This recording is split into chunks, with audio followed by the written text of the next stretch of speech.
que Manon prend son bouquin. On se retrouve aujourd'hui pour faire un petit bilan du challenge du tiroir. Le challenge du tiroir, donc je vous en avais parlé dans une autre vidéo, c'était un petit challenge proposé par la chaîne Kiss the Librarian qui en gros nous permettait de prendre les livres les plus vieux de notre palle et donc d'essayer de les lire. J'en avais sélectionné 7 et j'avais pour objectif d'en lire au moins la moitié. Suspense, a-t-elle réussi? A-t-elle échoué? Dernier décompte, j'en ai lu 3,5 et je vais vous expliquer pourquoi. Pour revoir la petite sélection des livres choisis pour ce challenge, je vous laisse cliquer sur le lien ici. Donc on va parler tout de suite de ces 4 lectures, sachant que durant le mois, j'ai fait aussi plein d'autres lectures, donc je vous ferai quand même un petit update lecture spécial mois de juin, en plus de ce petit retour du challenge. Le premier livre que j'ai lu, il s'agit de A Kiss in the Dark de Kate Clark. Kate Clark, vous avez dû entendre parler d'elle, on entend beaucoup parler d'elle dans la littérature young adulte depuis quelques années. On suit toujours un ou une bande d'ados, il se passe toujours un ou plusieurs trucs glauques et on a toujours forcément envie d'avoir le dénouement final. Moi je n'ai lu que 2 Kate Clark, j'ai lu Perdu et Retrouvé et du coup A Kiss in the Dark. J'ai pas été hyper conquise par ce bouquin. Kate Clark me pose problème parce que,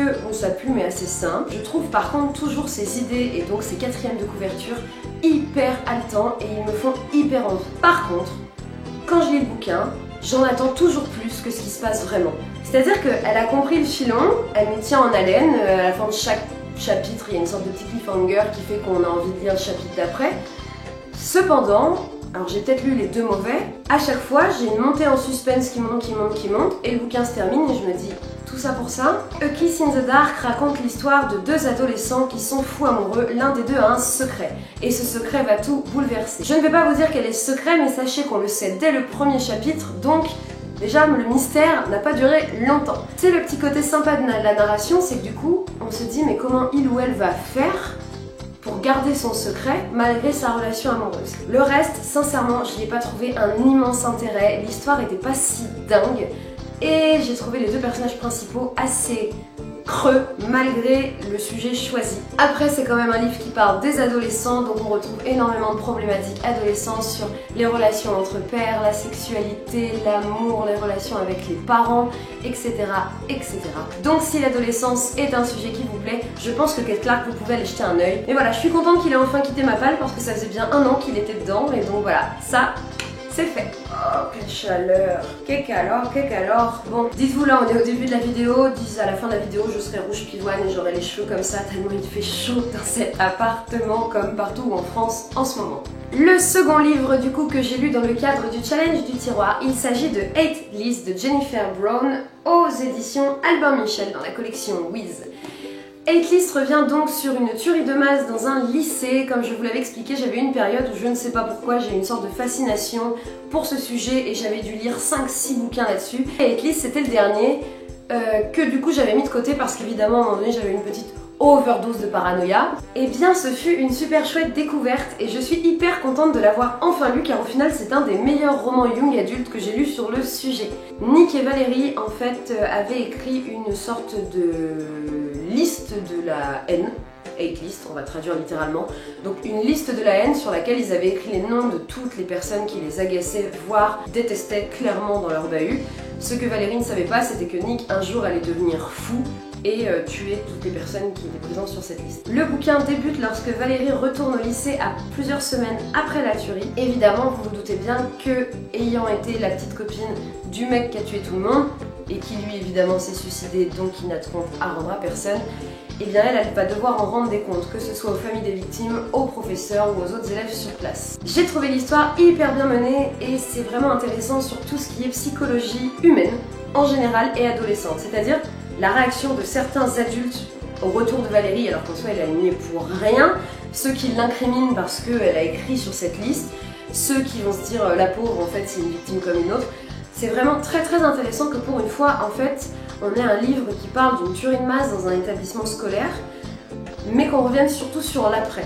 Là, la tuerie, elle fait 3 pages, c'est le début, c'est un peu comme une intro, et après c'est vraiment l'après-drame, comment chacun se reconstruit, comment toute la communauté éducative réinvestit le lycée pour que ça redevienne un lieu normal et pas juste un lieu de traumatisme. Bref, c'est vraiment très intéressant comme problématique et j'ai adoré ce bouquin, donc allez lire Hate List de Jennifer Brown. Le 3e livre que j'ai tenté de lire, et je dis bien tenté pour ce challenge, il s'agit du tome 1 de la saga L'Archipel. Quand je vous l'avais présenté dans le challenge, j'étais hyper enthousiaste. J'étais peut-être un peu trop enthousiaste. Oui, parce que l'auteur dont j'ai oublié le nom, mais son nom sera écrit juste juste en dessous dans la petite barre de sous-titres, est quelqu'un qui touche à tout, c'est-à-dire qu'il fait de la vidéo, il a écrit des scénarios pour la télé, pour le cinéma, pour des séries, il fait beaucoup de jeux vidéo, il fait de la photographie, il aime écrire des bouquins, donc je me disais mais avec un panel de créativité pareil, mais l'archipel est hyper prometteur. Et pourtant, il est vraiment assez petit comme bouquin.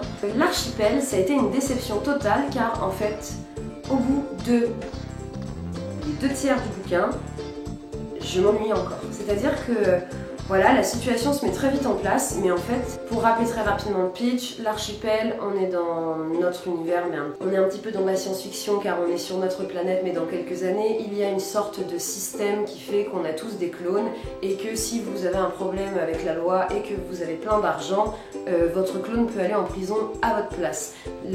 C'est le cas donc d'un jeune homme qui s'appelle Yann qui va être enfermé dans l'archipel qui est la pire prison du monde, pour un crime évidemment qu'il n'a pas commis, et évidemment on ne lui a pas demandé son avis, on l'envoie à la place d'un petit-fils à papa qui lui a les moyens de participer à ce genre de business. Mais en vrai je me suis ennuyée, il se passait rien, 2 tiers de bouquin et j'ai pas accroché. J'ai pas accroché avec les personnages, j'ai pas accroché avec l'intrigue, j'ai pas accroché avec l'univers. Donc en fait j'ai abandonné car la vie est courte et que j'ai bien assez de livres à découvrir comme ça. Ceux qui ont aimé l'archipel, n'hésitez pas à me dire pourquoi, parce que sincèrement ça m'intriguerait qu'on en parle. Donc voilà, désolé pour moi, l'archipel tome 3 ça a été un échec. Donc dans le cadre de ce challenge, et du coup je l'ai déjà troqué contre autre chose. Voilà, peut-être qu'il plaira à quelqu'un. Et enfin le 4e livre que j'ai lu, il s'agit du livre de Judith Pérignon, Victor Hugo vient de mourir. Lui c'est rigolo en fait parce que je l'ai lu en plein milieu d'une lecture coup de cœur. C'est-à-dire que je lisais un livre trop bien, j'en avais emmené 2 pour le week-end au cas où, et d'un coup j'ai fait une pause dans mon livre trop bien et j'ai lu ça en 1 heure. En même temps vous me direz il est tout petit, hein. C'était trop intéressant. Si vous aimez l'histoire, si vous aimez Victor Hugo, si vous aimez voyager un peu dans le temps, vous allez aimer ce bouquin. En fait, la mort de Victor Hugo, pour ceux qui ne le savent pas, ça a été un événement vraiment qui a traumatisé toute la France de l'époque, car Victor Hugo était bien sûr un auteur, un poète, mais surtout il était engagé politiquement et malgré le fait que c'était un bourgeois, il prenait la défense, on va dire, des petites gens, des ouvriers, des femmes. Il y a aussi un côté politique, c'est que Victor Hugo étant si aimé par le peuple, évidemment tous les partis ont voulu un peu le mettre dans leur poche pour que les gens votent pour eux.